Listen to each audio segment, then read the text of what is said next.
Hello, welcome back to the channel. In this video, I explain the aesthetic app. So to get started, the aesthetic app is designed for users who want to customize and personalize their phone's home screen with themes, icon, and widget. It offers a wide variety of preset styles along with the ability to mix and match wallpaper, font, and color palette, making it a simple way to give your device a unique look without needing advanced design skills.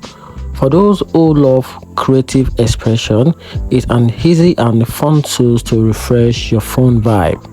On the downside, many of the better themes and customization options are locked behind a subscription, which may turn off casual users.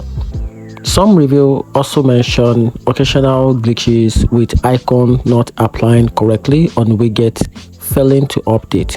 Overall, the aesthetic app is worth using if you enjoy home screen customization and don't mind paying for premium design, but less necessary if you're happy with free or built-in option. And that's it. Hope you find the video helpful. Turn on the notification button and subscribe for more.